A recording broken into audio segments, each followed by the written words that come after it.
we never have a chance to thank them. From the people who till your food,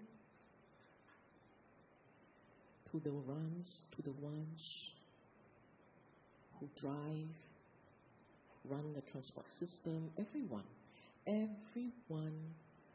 whose effort and energy have created a safe, peaceful, harmonious environment for us.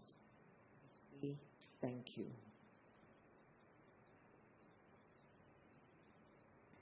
So feel your gratitude spreading in all directions.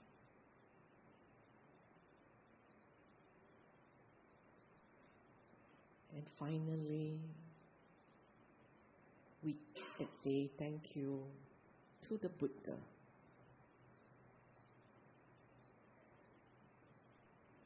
The Buddha who left behind Dhamma and gave guidance to practitioners, and they form the Sangha. We are deeply and eternally grateful to the Buddha, Dhamma, and Sangha. A deep bow in gratitude.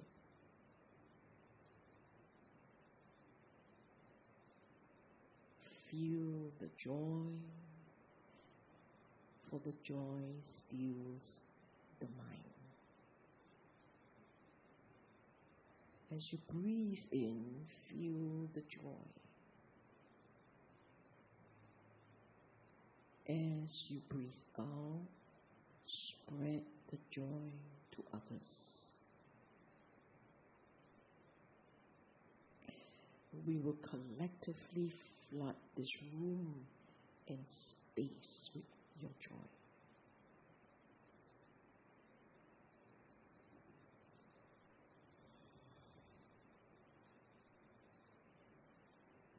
Then when you are ready, you slowly rouse the body. First your fingers, then your toes. Stretch your shoulder. Final breath. Deep in, wake it up. When you feel you're ready, you can open your eyes slowly.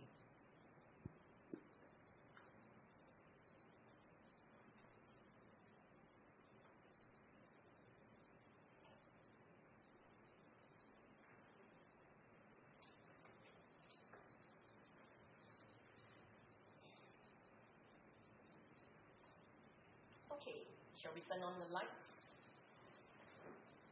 Hello everyone, good morning.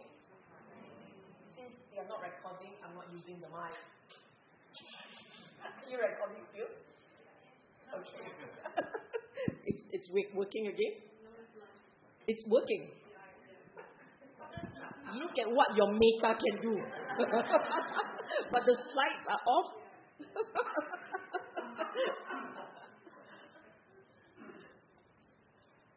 We must apologize to the ones online. You denied them. We denied them meditation. How did you feel? Good? Are you okay? So nobly silent now. Seriously, I'm so sorry. The ones here, you will be blocked by this. There is no mouse. It's okay. It's okay. I will use my finger. But it's not up yet. Is it up? Oh, fantastic. This side is not up. Slowly. So this one is your daily life, the secular life. This is mindfulness. So it warms up slowly. Are we good? Voila. Now there is vision. Okay. Every month, I get hounded by one person at regular intervals. Aleem will like, Sister Sylvia, what's the talk this month? Next month. And every month she will be pursuing me for the title for the next month. Every month I got to think very hard. You know what? I'm going to repeat the earlier thoughts. But when I was pondering, because she came at me for both December and January at the same time, I had to think very hard. And then I decided that, it's the start of, it's literally, this is the second Monday of the year, right? Second Sunday of the year. Right? Correct. Correct. Second. Yeah. Happy New Year. And I thought what I will do is maybe to share with everyone the essence of the Dhamma, which you can use in your daily life.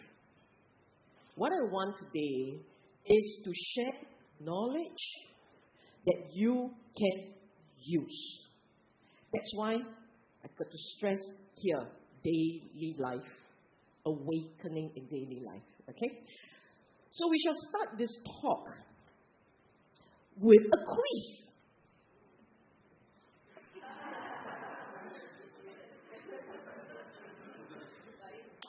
It's on. It just dies.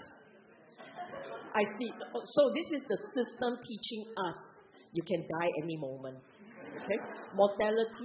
Mortality, periodically. Okay, so that line reads, while the heedless are like the dead.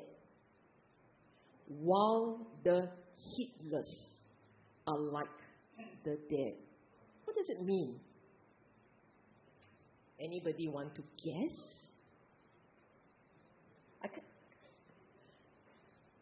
Think about it. What does that sentence mean? While the heedless. By the way, this was it laid such a deep impression with me because when I did my YMBA exam 30 years ago, this was one of the questions, the entire stanza. Okay? And since everyone, of course, knows the answer, but too shy to share, I will explain. And the reason why I wanted you to at least take a look at the line is because I want you to spend at least a split moment reflecting on that line. The heedless are like the dead. The whole stanza reads like this. Heedfulness is a state free of death. Heedlessness is the state of death. The heedful do not die, while the heedless are like the dead. Dhammapada verse 21. It means awaken. If you are awakened, alert, alive, mindful, it is not equal to mindfulness. It is, if you wish, can you hear? If you wish, mindfulness plus understanding. There has to be the element of mindfulness, but with understanding. And what it means is, if we live our life without real understanding of the Dhamma, our life is passing us by. There is no growth, there is no awareness, there is no smelling the rose with understanding. I keep stressing on the word understanding. I mean, sometimes you can have moments of mindfulness, suddenly you're aware. But if that awareness does not come with insight and understanding, it is as good as a wasted moment of awareness. Okay? If you have insight, understanding, and awareness, that moment is very precious because it will leave in your mind Dhamma footprints that will take you back to the Dhamma. So, if you're heedless, it's as good as a wasted life. In other words, it's as good as a wasted life. for it is life passing you by. But when you are heedful, the knowledge, the insight, the learning will leave all kinds of footprints, the more footprints in the mind. And this will connect your spiritual life. Okay? Now we go. You say, Sister Sylvia, you start the first slide with such a cheap point. Don't worry, it gets less cheap. Less cheap and beautiful, but it's an important point.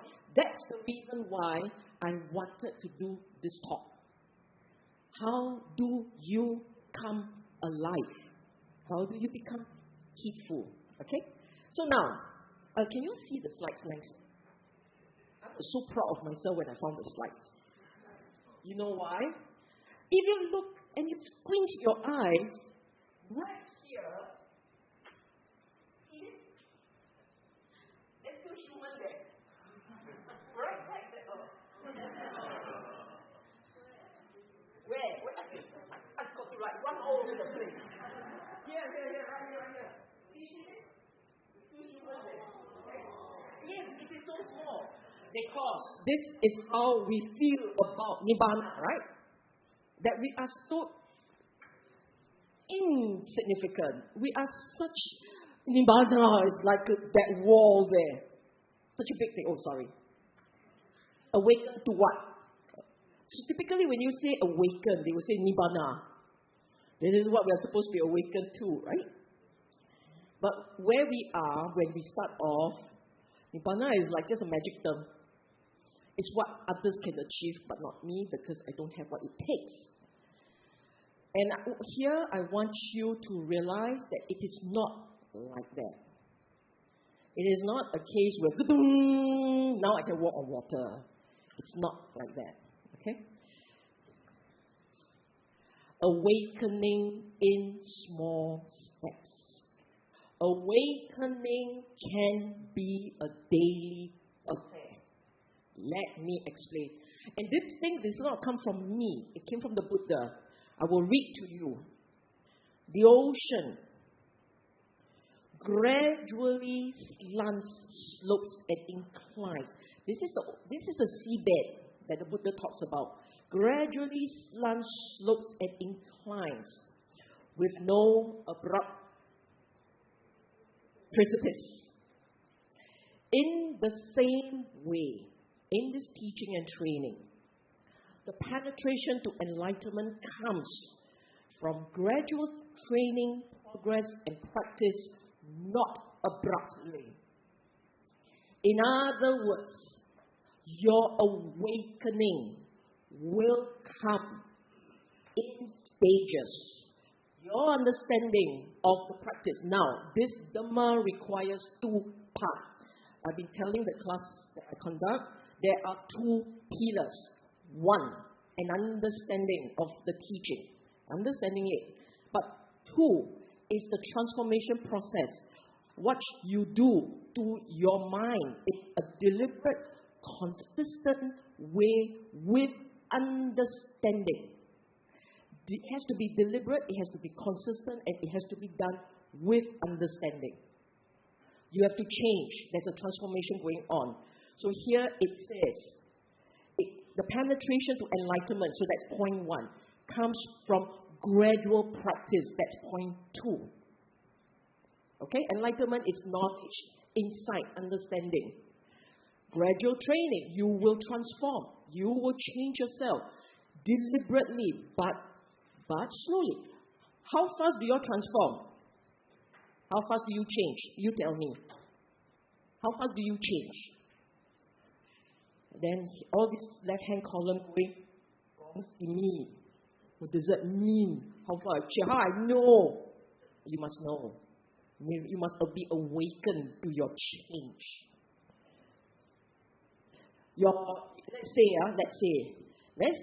Let's just say that you are someone who is untidy, which I suspect most of us are here, a bit untidy.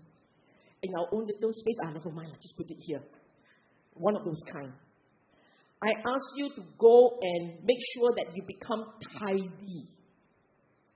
Like every day you will know where to put your stuff, you will wash your cup, go and clean your plate, pack your bag, pack your bed, and so on and so forth, right? For one who doesn't do that, to do that, it takes effort, right? It will take effort. And you will have incentive if one day you found the lice, not dust mites, the more serious ones. Bed bug, yes, bed bug. You suddenly got bed bug. Will you be neat tomorrow? Today?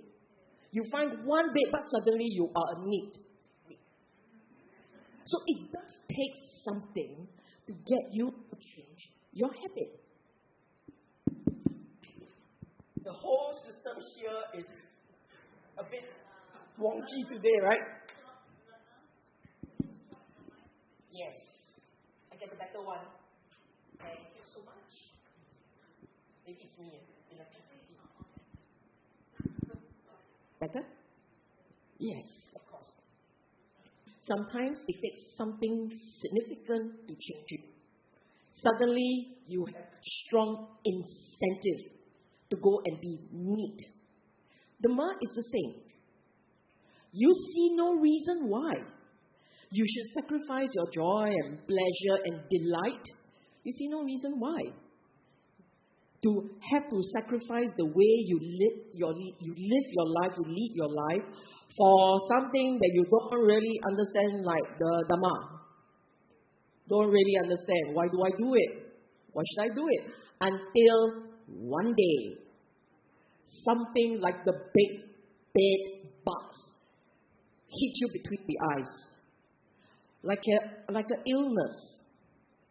The first order type of illness, the sort that you suddenly stand at the abyss and you don't know what's coming up next.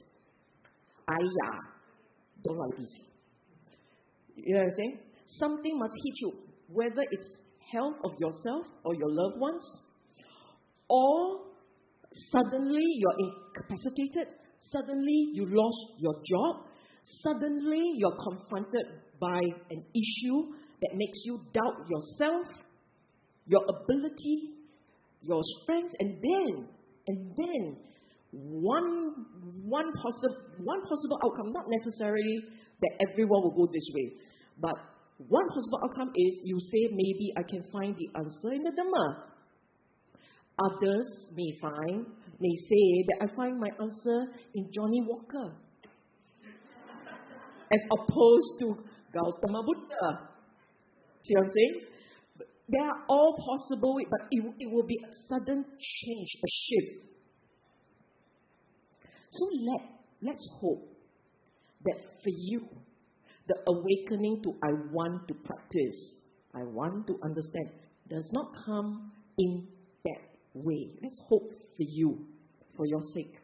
Yours does not come in that dramatic, seismic, catastrophic way.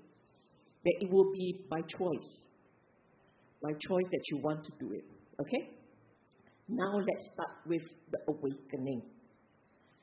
Actually, the first awakening is really the first one is to the notion of kusala, wholesome, akusala, unwholesome. Then you will say, that's an awakening? Yes. You should actually be very aware whether your mind leans towards wholesome or unwholesome. Your baseline, your mental ambience, does it lean towards wholesome or does it lean towards unwholesome? You must know. But what does it mean by leaning? What does it mean? If something happens in your line of sight and you saw someone behaving in a certain way, do you naturally judge negatively? Then you know you lean towards unwholesome. Or do you typically assess with neutrality?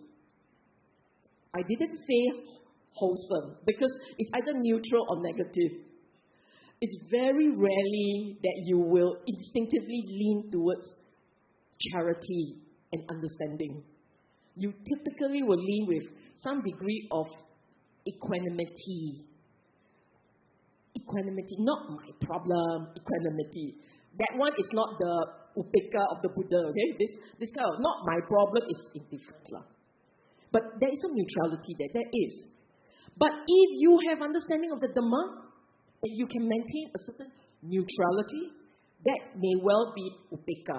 What I mean by understanding the Dhamma, when you see an unpleasant event, someone behaving badly, your instinct is, this person is having a bad day. When everyone has a bad day, they typically will lose mindfulness and behave badly, unkindly. It's okay. We'll just wait for this person to restore mental balance. If your mind works like that, you will be neutral. And that is equanimity. Okay? But most of us are not like that. Most of us is, like that one. It will be your usual, right? Your usual reaction. No, you're very atas. Oh my. That is bad. This is not nice. Maybe you're very atas. Yeah, higher level, more refined reaction. Very English, huh? Very English. Or maybe Chinese. Maybe that version. Or whatever your version. This is what you need to know. Okay? Watch your own mind. Watch your own mind. The next time something unpleasant happens, you just watch how your mind runs. If you ran to the extreme of the bed and fell off the cliff over there like, I must fight back. You know yours is an extreme one. Remember what the Buddha said? What's the Buddha's practice? Middle path. So try and reduce the extreme of your reaction. Even if it's negative, you be aware of it. Remember today's talk, the two of them, the devil and the angel. Remember today's talk? Try and moderate, mitigate, reduce it. Okay? This question, how aware are you? The more aware, the more awakened. That's the point. The more you are aware of how your mind is reacting, the more awakened you are. But more importantly, so this is, you see the two steps. It's actually two steps. Step one is what's your baseline? How aware are you? I just link it together. But step two, this is virya in practice, right effort. You know it's turned negative. What do? Lean kopi and enjoy the negativity. No, that's not how you will do it. You will quickly abandon it. The moment you're aware, you must abandon. The moment you are aware of a negative mental state in your mind, you must abandon. You stop it. Stop talking. Stop narrating. The more you narrate, the more you talk, the more negative it gets. This is the science of the mind. If I say this is Dhamma, you will like, yeah. But this is science of the mind. You narrate your way into being more upset, or you narrate in a different direction and you become more understanding, more forgiving, is how you narrate. So when I say abandon, it's not just take a knife and it doesn't work like that. You know your mind doesn't work like that. You have to talk wisely, talk more forgiving, with more forgiveness. Okay? And finally, this one, if I were to do my usual Mentimeter thing, how often do you abide in the state of kusala? Everyone who says 5 or 4, not true. They say, why? A kusala mental state is not neutral. You will always feel joy. If you are in a state of wholesome mental state, it will be joyous. This is how you know. If you don't feel joy, if you feel instead sienna, bored, fatigue, We call it fatigue. You feel any of these things, it is not kusala. Okay? It is akusala. Because it will come under uddhacca kukucha, restlessness, worry. It may come under fear. It may come under tinamigda, sloth, and torpor. All those are considered unskillful. Unskillful. Why? Because you have those kind of mental states, you will lean towards akusala. The negative dosa, the negative one, the anger, the agitation, irritation. Who will say, I'm bored, yeah, I'm happy. I'm bored, happy. Who? If you're bored, you're not happy. Right? Who? Seriously, I really want to know. Who will say, I'm bored, but I'm so happy I'm bored? Who? Or who will say, I'm restless. Oh, I'm so happy I'm restless. Who? You're frightened, you're not happy. You're worried, you're not happy. You're restless, you're not happy. They are all not happy mental states. Then you say, but that's nature. No, that's your nature. Okay? That's your nature. The Dhamma, the unconditioned mental state, the unconditioned, the Dhamma is joy. And the kusala mental state doesn't have a name. It's just joy. Metta. It's natural. That mental state is natural. You know what? Okay. This one I really want to know. I want to see your hands up, okay? Hello? 对不起, I'm attending Dhamma class now. I want to see your hands up. Okay? You have all seen a baby before? Yeah? All hands up. Everyone has seen a baby. Who has not seen a baby before? A baby must be below 2-year-old. So 1+. I don't want the one that just comes out from the oven, that version. I don't want that version. I want the one that has really engaged life, maybe 6 months, 8 months, 9 months. I will stop at 18 months. Everyone has? Yeah? When you look at these babies, right, do you see them as devious creatures?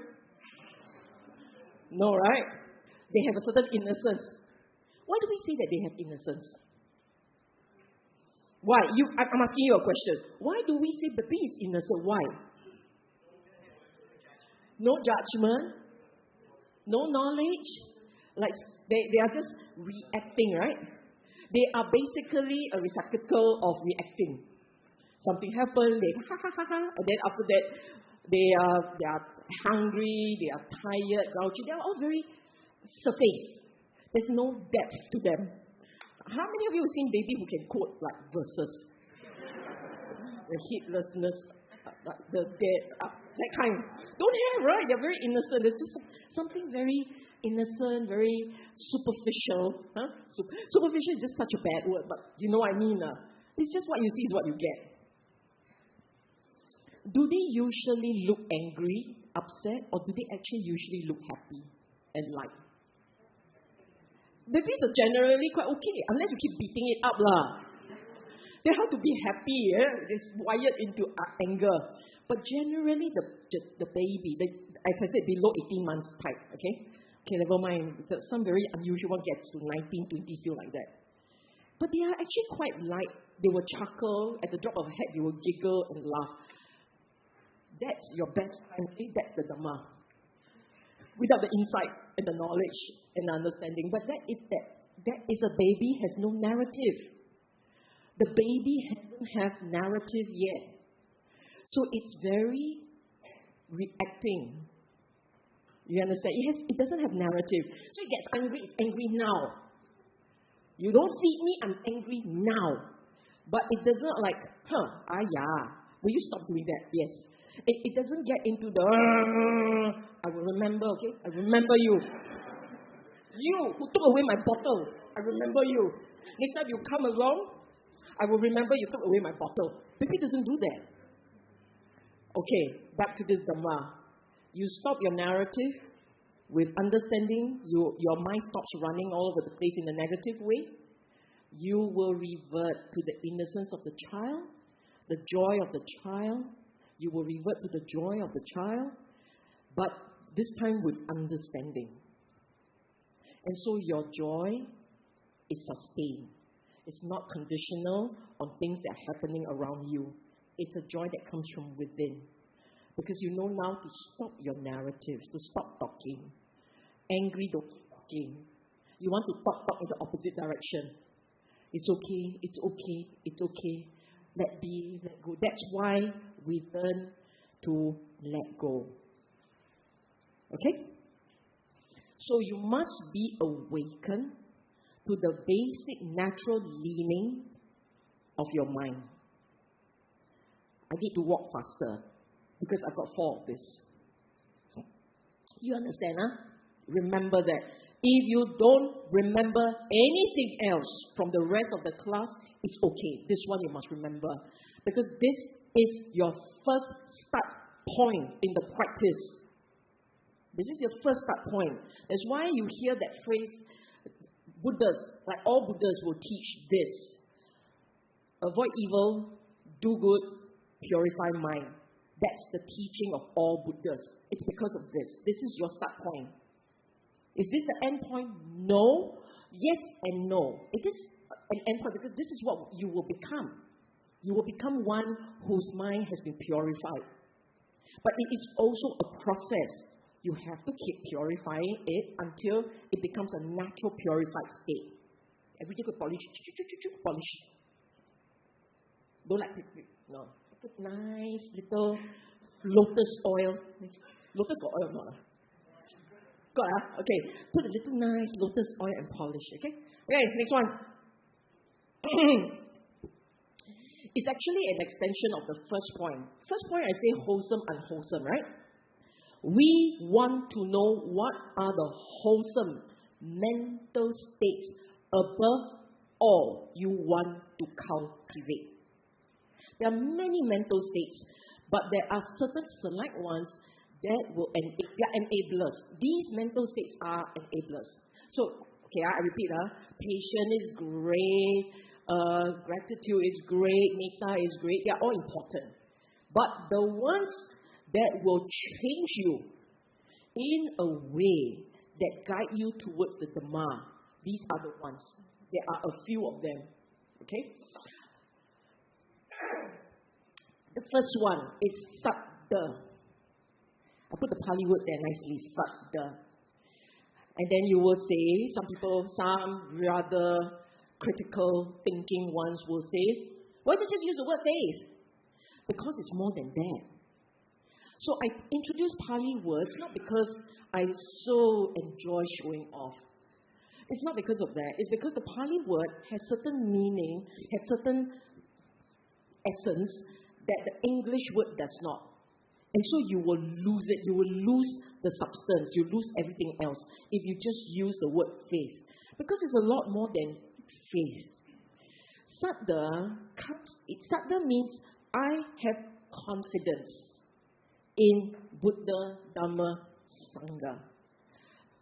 And in my mind, a lot of people struggle with understanding the Dhamma, not because they don't have enough wisdom. Wisdom never had a chance to awaken. They all are sequential. The mental states work together sequentially. You cannot have something, let's say I want wisdom, I want meditation, but you don't have the conditions for it, it can't come up. So meditation, for instance, meditation is such a struggle for a lot of people simply because the conditions are not there. So the same thing, you want to have wisdom, right? You know, to understand Dhamma, you need wisdom. The awakening wisdom, you need that one. But you don't have the supporting condition, that one won't come up. So a critical start point, non-negotiable start point is Saddha, faith, in the Buddha Dhamma Sangha. Then you say, so important, yes, I tell you why. You see, we humans walk around with views. Agree? Do you have no views? Anyone has no views? Then you need a further awakening, but yes, we all have views, right? And our views are strong. When will you change your mind? You have a view, you have a viewpoint, an idea. When will you change it? When will you change your view? I'm asking you a question. Influence. Why would you allow yourself to be influenced by another? You must trust guy, right? I trust you, so therefore, whatever you say, I start to hear. I don't trust you. You can sit there and pontificate at me for 5 hours, I still don't trust you. In fact, nearing the end of 5 hours, I really hate you. Agree? So, in order for you to hear someone and buy into what he is saying, there has to be trust. And what else? Confidence. And what else? Respect. You must trust and you have to respect. I trust that you're telling the truth. But, I'm smarter than you, Like this, right? Like this, I don't respect, right? Then I will just hear a bit. I'm not too impressed. So in order that I will hear you, I must have trust and respect. Deeply. So, Buddha, Dhamma, Sangha, you have to respect and you have to trust in order that you can hear. This is just hearing, Hearing. You still got to apply. A lot of people think that faith in our time and space, this is the 21st century, is the age of science. You talk like that, right? It is the age of science. How can we be superstitious, we say? After all, this is a very ancient Stop it. This is a very ancient teaching, you say. What do they know 2,500 years ago, right? We say like that. Then we don't hear the Dhamma. Then we don't realize what's going on there. The Dhamma, you will be surprised to know that today, modern psychologists are using, without realizing and not attributing either, but they are using or what they are teaching after they have worked through for scores of years, they are using methods that already are found in the scriptures, in the suttas. Like this gratitude thing, right? Now they talk about writing a gratitude journal. Buddha has always talked about having gratitude. Very key point. The teaching on the parents. Gratitude. Why? Because he was a master of understanding how the mind works. And that knowledge is contained in the Dhamma. The Dhamma is about understanding how the mind works. Your understanding there is immaculate. You will not have depression problems. You will not be overwhelmed by stress. You will know how to manage the mind effectively. If you understand the Dhamma. Yeah, but it's so hard to understand. Does good things come easy? Not always. Sometimes. Like today, so hard, right? So hard. But sometimes it does. But it is not easy. Why is it not easy? Because you got to change your views. You are changing basic assumptions and views about how your mind works. You're changing that with the Dhamma. And to change that means to overcome yourself. So the stronger your faith and confidence and respect for Him, the more your mind will shift with understanding. That's what I mean by keeping the mind gentle, pliable, receptive to learning the Dhamma. It got to keep you soft. It really will go down to, if I believe this way, the Buddha taught that way, but he has to be right and I am wrong. It goes down to that level of trust. Okay?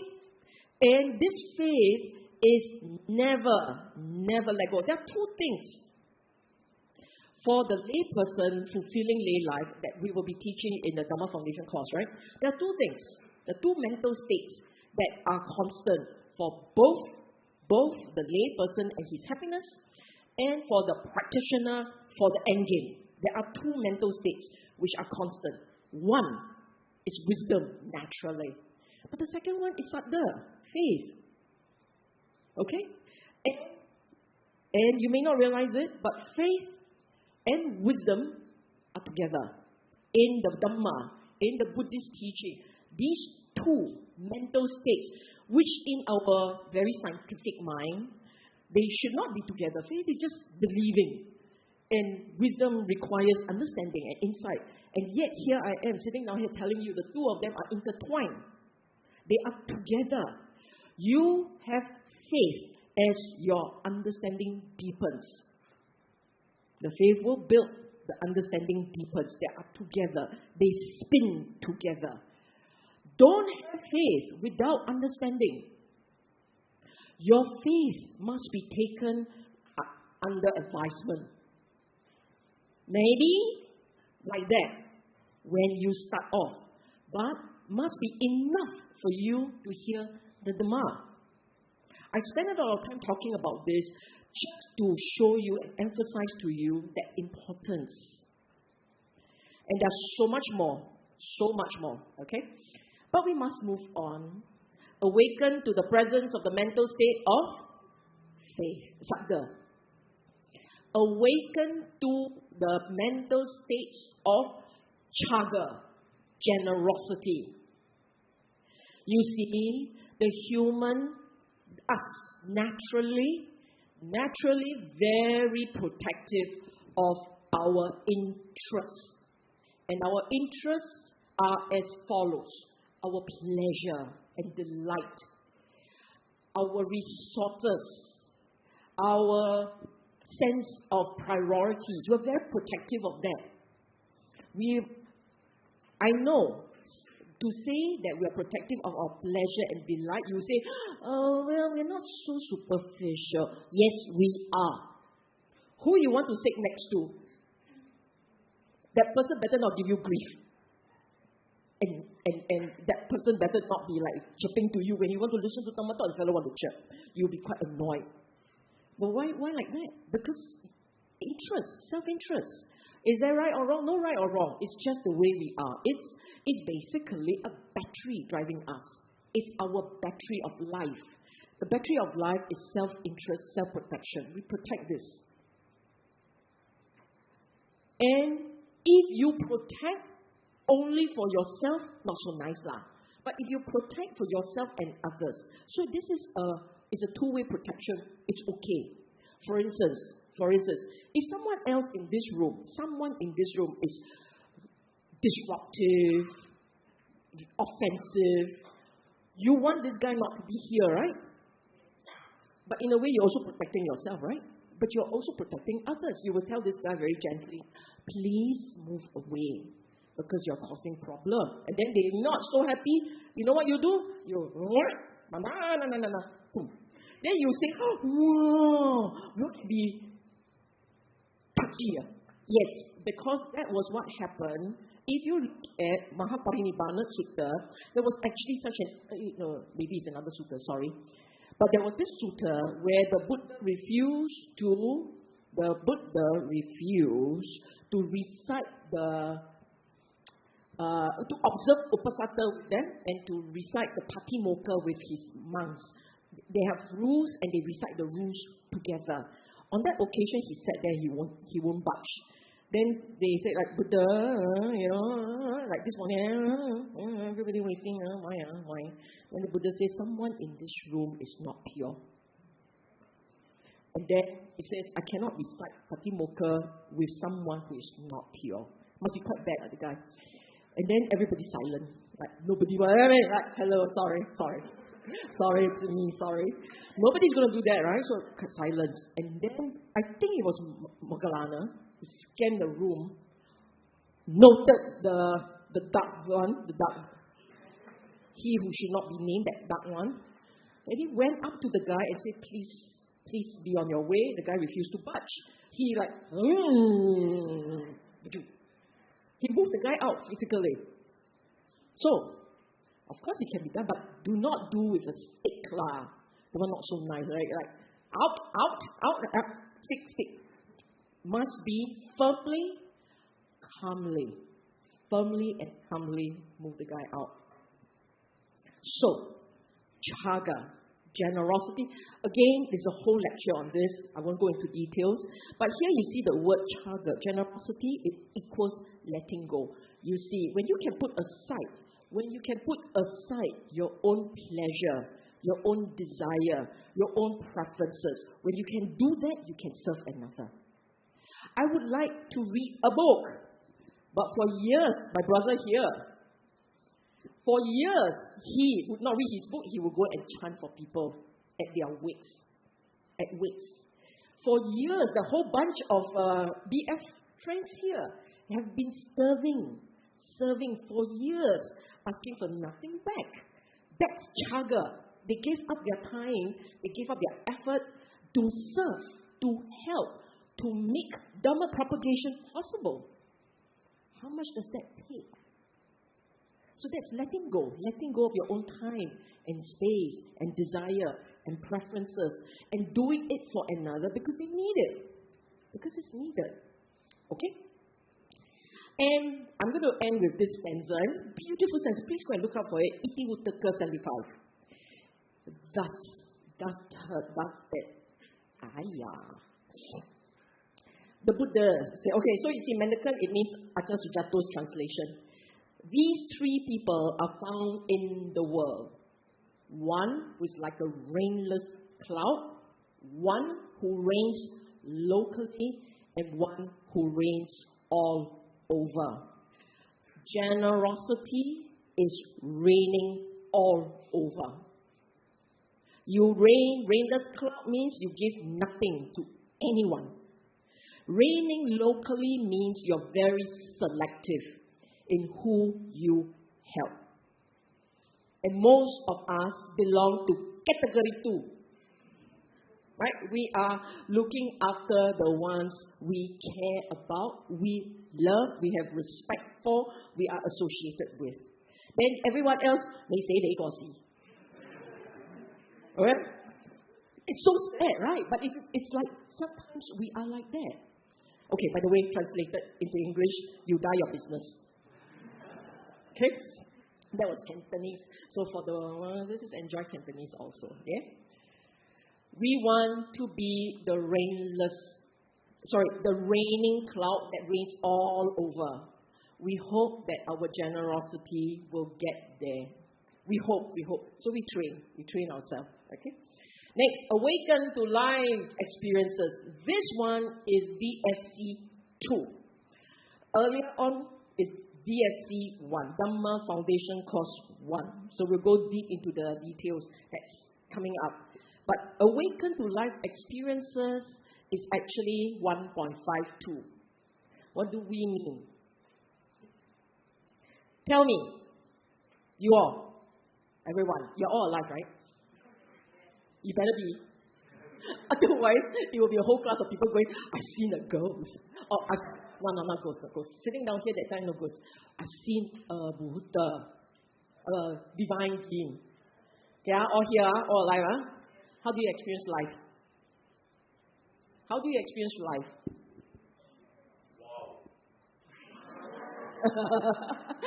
Hi, who say wow?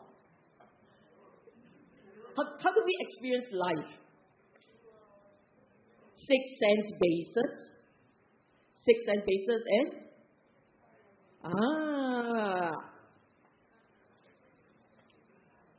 Agree, right? Why do you think in the sutta, the Buddha went on and on and on about the 6 sense bases and the aggregates? Because that's life. This is the essence of life. How you feel about things, how you perceive, i.e., remember, i.e., judge. Perception is sanya. Sanya is extremely powerful. You don't realize it, but your entire start point is feeling and sanya. Perception. It's feeling and perception. Your entire start point. Who you say, I am. the essence of moi. Me, moi. The essence of me. It's about your feeling and your perception. Countless songs, countless movies and plays have been written on about feelings. In fact, an entire song is called Feelings.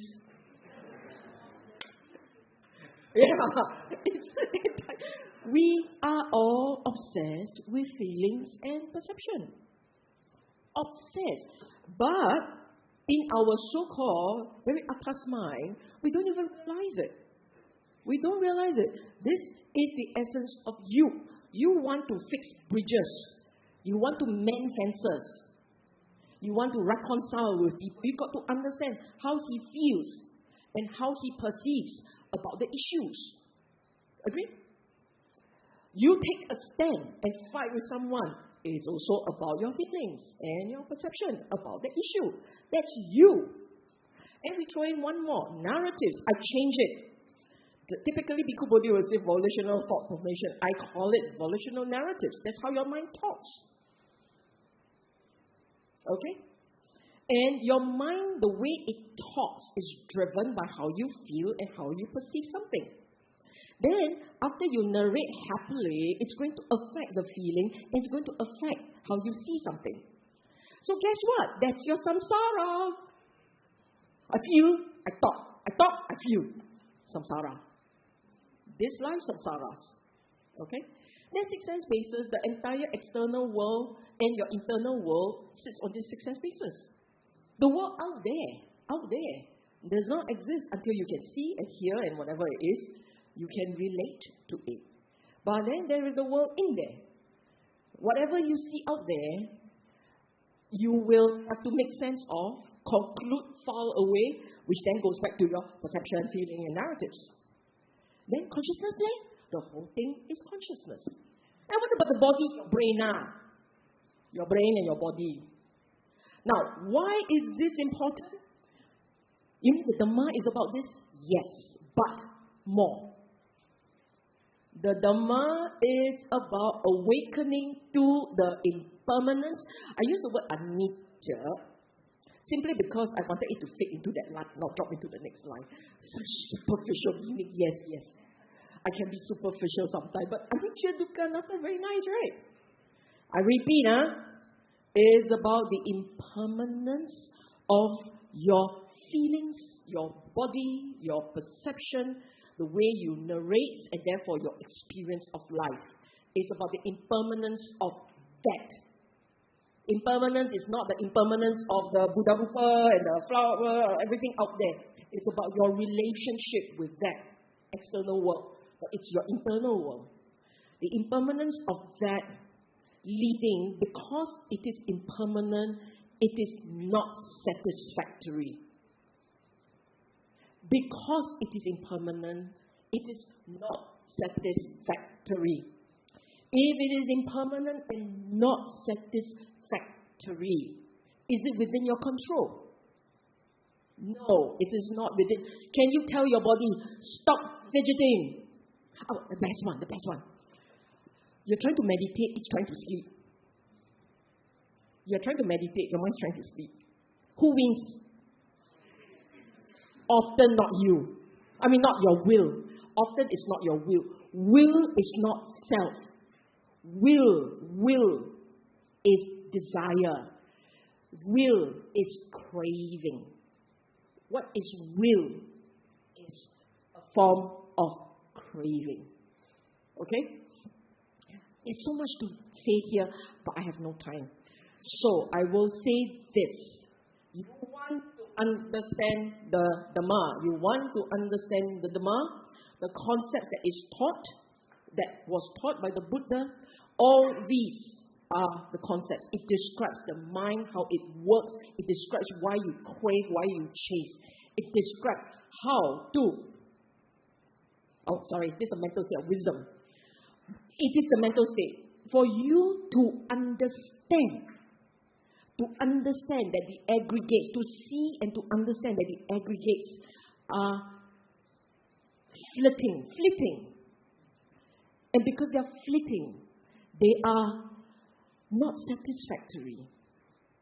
And because they are not satisfactory and they are fleeting, you have no control. Then you say, but that's not anatta. It is one form of anatta, which then you must come for my class. We will explain in more substance what is anatta. But one form of it means you have no control. Your will doesn't matter. Your will is not self. It doesn't matter. You can will whatever you want. It is just craving. It doesn't work. And the more you have will, the more there is.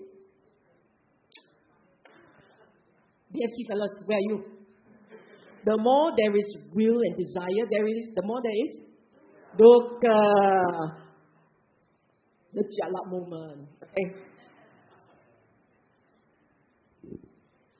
Okay, awaken to the Dhamma.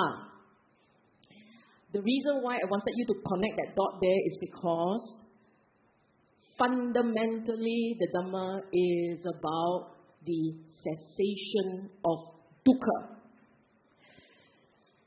As long as you have craving and will and desires, you will have dukkha. Dukkha is translated typically as suffering. It's just, I prefer my Singaporean word. I call it bosong. The more you want something, the more bosong you feel. Bosong is dukkha. Dukkha is, hey, give me a better word, unsatisfactory. Suffering is so cheap. It's like, oh, I'm in great pain, grieving away. No, when you sit down there and say, my leg hurts a bit, that is also dukkha. Okay? And fundamentally, awakening to the Dhamma means you realize for yourself the interconnection between your desires and will and your experience of disappointment and pain. That is the first level connection. That is first level. So the more desires you have, the more range of desires you have, the more deeply you feel about something, the more congratulation you are. Meaning pain. Lots of it. Okay? Then the next question is, then how do I stop desire? That's the Eightfold Path. You want to rewire the brain. You've got to rewire how your mind looks at things, how your mind reacts to things. You've got to rewire that. That's why it's the Eightfold Path. If you completely, because the Eightfold Path is actually the mind. I mean, its mental states as well as how you relate to the world. Okay? Once you change the way your mind, your composition, the mental states composition of your mind, once that happens and you really understand it, the next thing will happen. You will experience liberation. But more importantly, you experience and you know. You experience already that you don't know. That's not liberation. That's delusion. Okay? And all experience of Nibbana, you talk about Nibbana, this is Nibbana. All experience of Nibbana has to come with understanding, wholesome mental states, and the sense of freedom. It has to. I don't feel free. Then you are not. You're never free of delusion. You're not. Okay, now, why does the mind feel free? The question is, why is there the sensation of liberation? Why? It is because if the understanding is correct, what it means is you have learned moderation and contentment. It becomes second nature to you. It is not you, I must let go. It is you see, nothing to hold there. See the difference? Yes or no? Yes, right? You can see the difference. There is a difference between I must let go and I'm okay with this. There is a difference. One has acceptance. I'm okay with this. I will just take it as it comes. There's a sense of acceptance. This acceptance. The first one is a sense of a secondary will. I must let go. I want to let go. Let go. Let go. There is a desire there. As long as there is desire, even if it is about the Dhamma, there is still dukkha. That is why for people who go onto this training path, but without the proper understanding, they actually must feel some degree of dukkha. Then some people will say, "Wow, I go and practice, I got more dukkha, like macam double.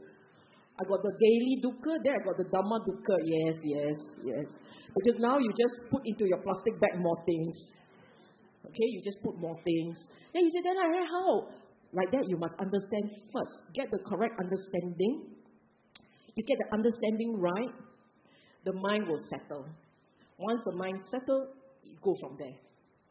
The Buddha had said before that there are two training paths, two ways of practicing. One is with pain, very unpleasant, painful practice. The other one is fun, pleasure, joyous practice. Then you say, who would in their right mind go for painful practice? Then you need the meditation. It's the meditation, the calmness, the quiet, the meditation that will give you the pleasant practice. Then you say, like that, much like a no-win situation. I can't understand, so I cannot meditate. I cannot meditate, then I cannot understand. Right? No. Meditation and understanding can be separated. You can actually go very peaceful. You don't have to have good meditation. You don't have to be a Buddhist to have good meditation. Not all Buddhists have good meditation. Okay? You don't have to be a Buddhist to be able to meditate. You just need a good, giving, kind mind to meditate. To meditate, you need kindness and generosity. You need that one. You need that giving part.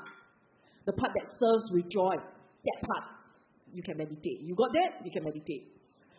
Sis Sylvia, but I didn't serve. But I can meditate. There must be something else you're doing right. Okay? You didn't serve, but maybe you're okay to feed pigeons, or cats, or dogs, or whatever.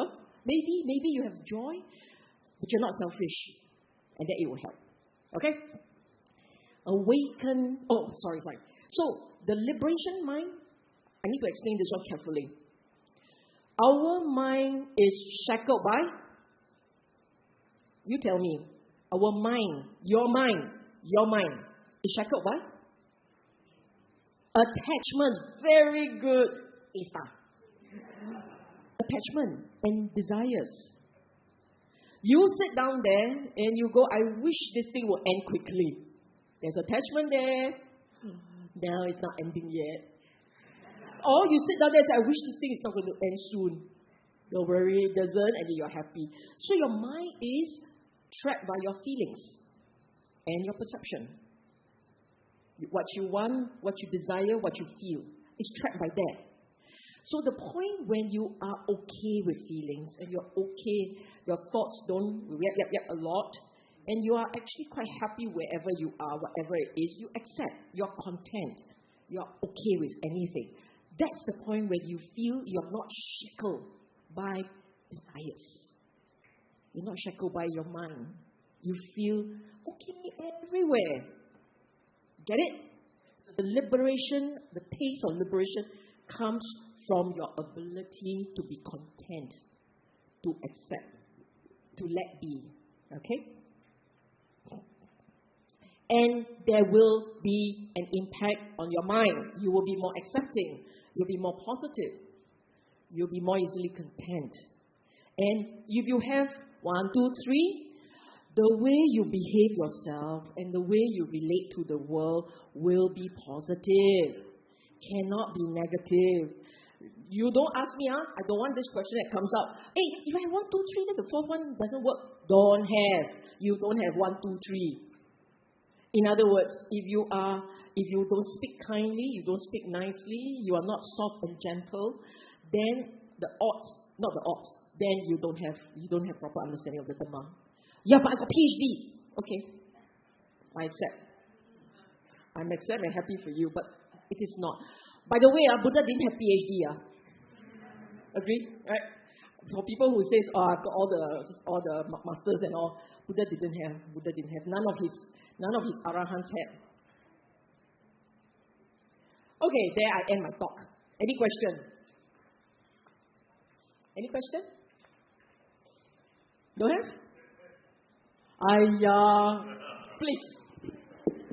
Okay. Are we online? You're not online. Okay, thank you, sister. That was an interesting talk. Just one very simple question. You say that this awakening is a slow process, a gradual slow process. No. Hello. Yeah, you said that the awakening is a slow process. No precipice. Okay, but during the time of the Buddha, for many who were just awakened in a precipice, that means they just listen, pop, they're already awakened. So how do you reconcile what you say and what happened actually during Buddha's time? You know, this question very common. That's why I say it's a simple question. Actually, if you know the stories very well, you also know that even for them, it was not sudden. Many has to go through the stages, 1, 2, 3, 4, different stages. It's that they enter the stream very quickly. But you see, all the guys who entered the stream very quickly, and enter the stream means a sudden awakening to the Dhamma, awakening to the Four Noble Truths. Okay? In the time of the Buddha, a lot of them just awakened to the Four Noble Truths very easily and realize that they are very impermanent, that this life with all the craving is very good. They are awakened to that. Okay? And the reason for that, two things. One, what kind of karma do you think must get you to come before the Buddha? How many lives of practice? So the before thing, you only saw that last bit. But the many century of before, right? You never saw, you have never seen, and you don't know. Except the Buddha sometimes will tell you the story of how they are like that. But the second condition is the skill of the teacher. The Buddha will choose precisely that nudge you need to be awakened. Sorry, Buddha not around. We have Dhamma. So we are into self-service. The Dhamma is self-service. So think of it like that. You go to IKEA, you buy furniture. You can get the fellow to fix it out. He does it like that. Or he comes into your house. He sat down there and say, okay, you take that screw, that screw. Then you take this nail. Then you fit that. So you have the personal guidance of the guy who knows what he's doing. You are good to go. If not, you got to do like the rest of us, read manual. This screw A to that B. Which B is that? Which one is the B? That's our problem, right? Then you're very lucky. Your neighbor just bought the same furniture and he has just done it, so he's your sangha, right? He's the guy who has gone through it. He's not an expert, but he has gone through it and he got the chair up. Then you go to him, hey, that day you bought that, right? Can you help me along? Then he's like, okay, I think I remember it was like this. So you've got someone who kind of knows his way around and kind of being able to do it. So basically, you either self-service, you find someone who has done it right, and you then whack up. Okay? Now, the difference. Not the difference, but you need to know what the chair looks like, right? Otherwise, you set up something and then you think, this is good enough, but actually that's not what it looks like. Right? So you know what chair looks like. Now, how do you know the chair is correct? You sit and you don't fall apart. You put your butt there and you can hold it up, right? Somewhat. I think this is good. Dhamma is also like that. You have the method. You must know the end game. The end game means you don't know what it looks like, but you know how it feels like. It will feel joyous. It will feel light. You will feel free. Okay? I'm just telling you. You will feel joyous. You will feel light. You will feel free. And the wholesome mental states come naturally to you. It must feel like that. You have none of the above. It means whatever you have been taught, something has gone wrong. Either you didn't understand it rightly and you're doing it wrong, or you practically had a wrong script. Okay, just a reminder. Then you say, yeah, but then but some other practices also use the joy and all. Okay. Then I ask you, but did it lead to greater contentment? Contentment. Then you say, yeah, sort of. Good to go. Don't know why it is, but seems to work. But if it doesn't lead to a natural state of contentment, you still remain agitated. You're happy while you're before the Buddha. Then when you're out of the room, you're reverted to old behavior, which is not so great. Then off, that one is off. If you constantly find that there is joy and there's practice, and then you can see that your mind gets lighter and gentler, and you're more willing to help, and you will know when your mind starts to change. The script in there is different. Your script will be different. Why is it different? Instead of saying, I need to get ahead, the script says, where I am, I'm happy. Then you say, but will that lead me to become unambitious? That's the words of a not practitioner. But you will become happier, and you will then realize there is no need to chase everything. You will moderate. You moderate at your own pace. You moderate at your own time and space. Okay? Okay? Okay. Are we good to go? Another question? There you are. Wow, this is really blind. Cannot see. Thank you, Sister Sylvia. So I'm referring to the point 3 that you had on the slide just now. So slide. The one, the yellow. No, the one, the body, feeling, perception, volitional, narrative. This one. Point 3. Yeah, but not showing now.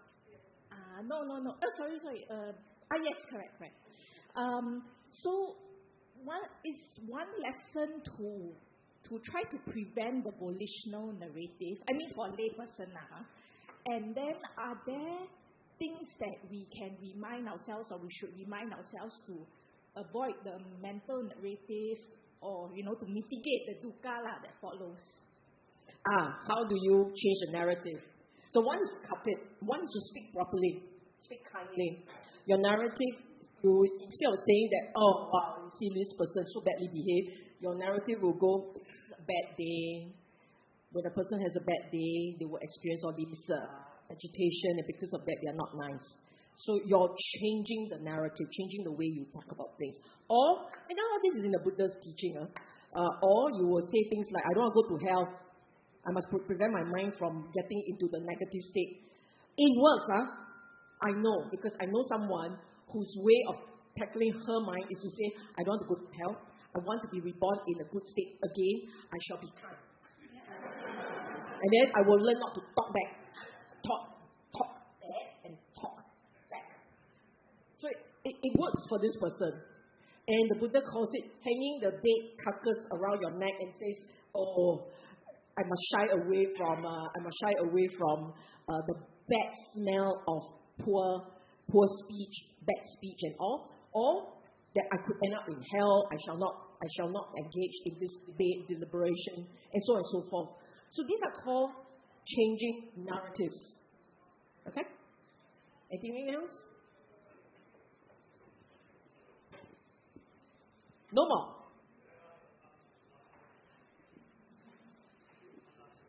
Short one. I shall be 𝐁𝐴. Maybe more, I don't know. In the 𝐷𝐴, they say that some 𝐿𝐼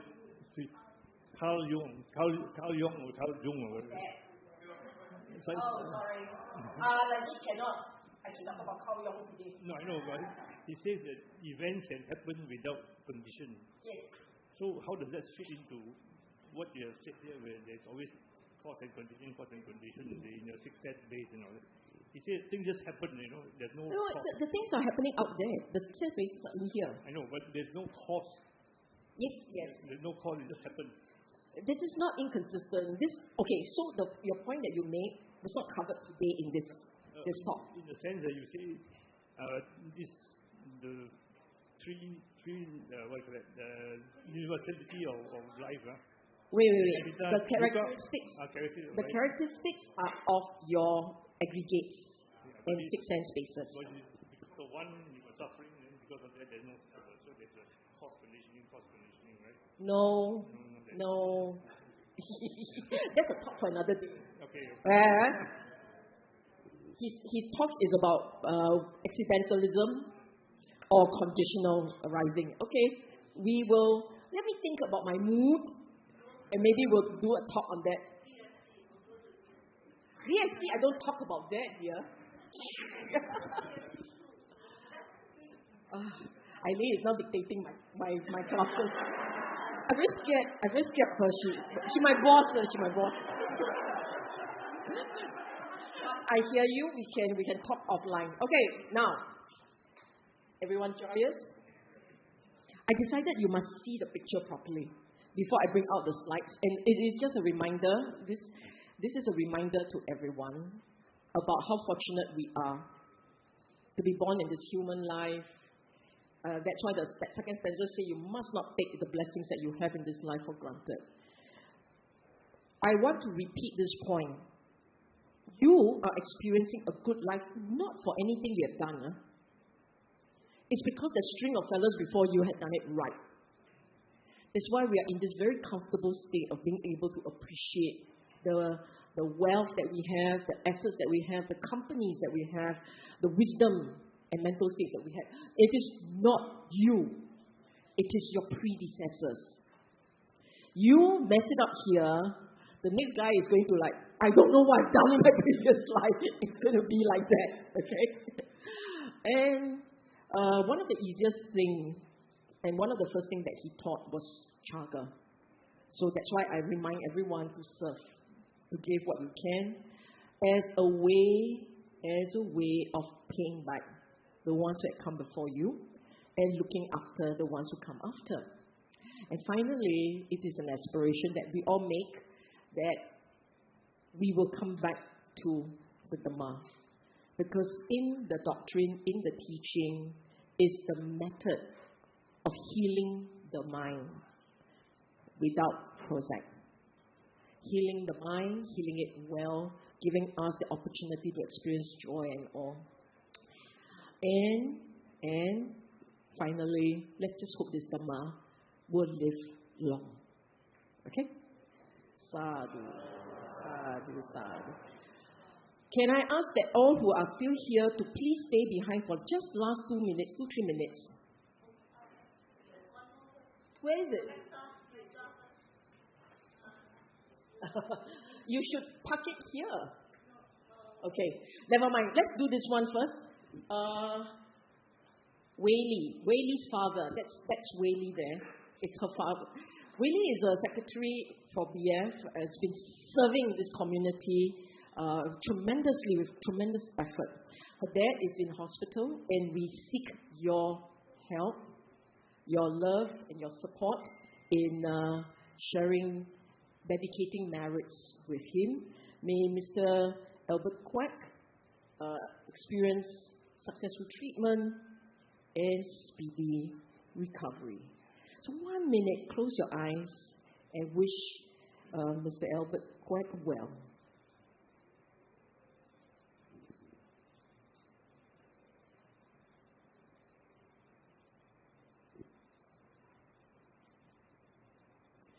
May he be well and happy.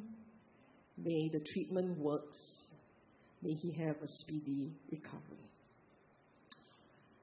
And then finally, I want to invite Brother T and the family to come. This is the first time we are doing this here. And this is a wonderful time for everyone. It's not just to share merit with the late Mr. T. Puan Kiang, but it's also for your own family, your departed ones. Right now, you can summon is such a bad word. You can invite them. You can invite the departed loved ones in your mind. It's because merit multiplies. It's a powerful, it's your mind. It multiplies to all.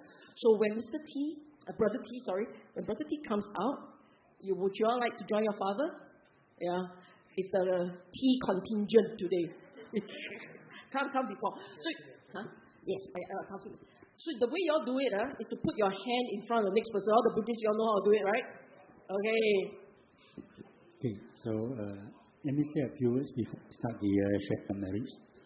First of all, I'd like to, on behalf of my family members, to thank everyone here attending this morning's Sunday service, and those who have came forward to send their sympathy and condolences during the 3 days of my beloved father's week. And this morning's talk really resonated well from what we have gone through, called the celebration of life. My father, even though not really a Buddhist like us, so fortunate to be able to understand the Dhamma from talk and lessons. But I think a couple of points that were mentioned this morning is actually what he has been practicing, especially contentment and gratitude.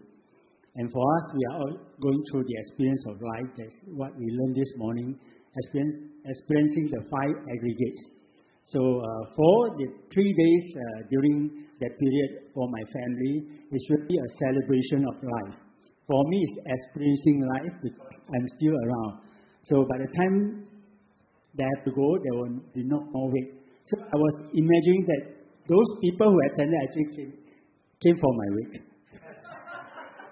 and that is something that I enjoy, because really when the time comes for me to go or if I left, I don't know I'm around or able to see and experience all this. So better do it when you're alive, not wait until when you don't know what's happening, even though whatever ceremony or any chanting they've done. I think that's what. Okay, so it's our sister. We're going to do 𝐈𝐍𝐸, right? Okay. Okay. Yeah. Already. Okay. Can we all come together? Just put your hand on the shoulder of the person in front of you. Yeah, you can just touch him. Yeah. This is how the Buddhists do it. Okay? I want you all to feel the joy of it. I feel the energy that comes out. Are we all ready?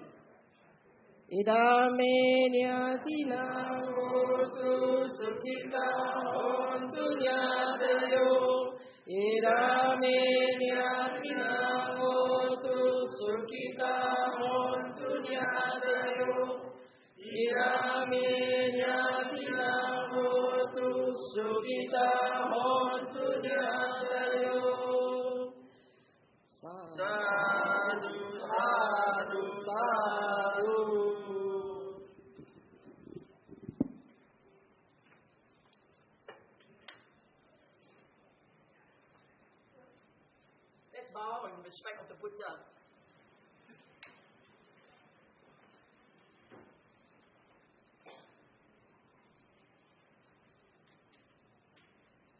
You want to do the closing, 𝐈𝐍𝐸? Okay. Ratna, yes.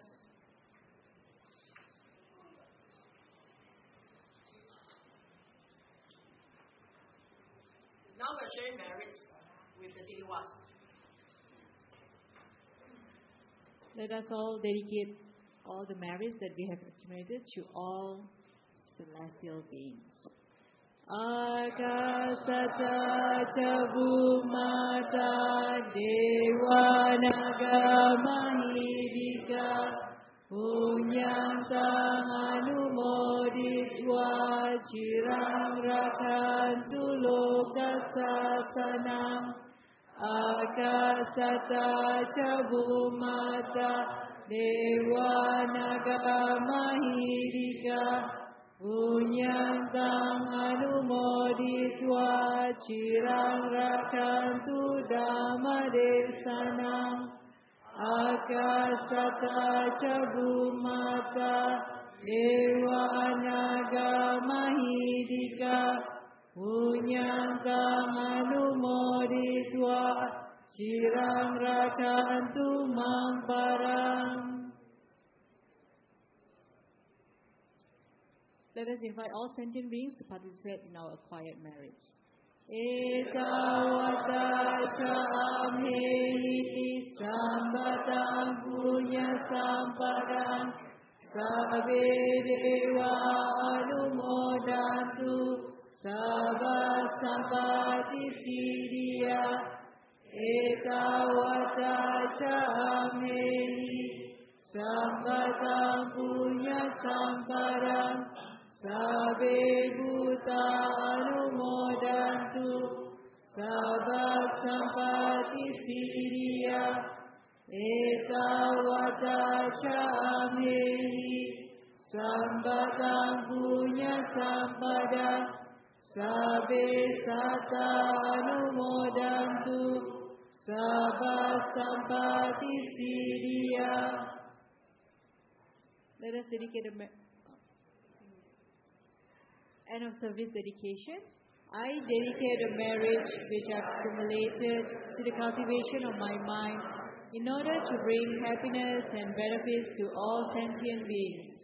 I dedicate a marriage to my parents, children, spouse, relatives, friends, colleagues, and my adversaries, wishing them long life, good health, happiness, and prosperity. May we never part from the triple gem. May we always walk the path towards enlightenment. Let us pay respect to the triple gem. Araham Sama Sambuddho Bhagava Buddham Bhagavantam Abhivademi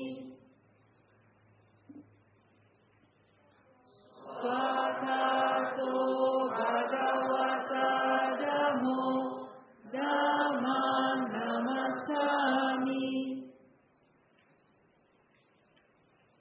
Supatipano Bhagavato Sāvaka Sangho Sangham Namami Sadhu, sadhu, sadhu. Thank you so much, everyone, for coming and joining us. And thank you so much, Sister Sylvia, for a very enlightening and insightful sharing. Sadhu, sadhu, sadhu. And we'd like to join you for this Thursday, 𝐷𝑎𝑐𝐻𝑚 Kata and the Sunday service will start at 10 a.m. next Sunday. Bante Atadiro.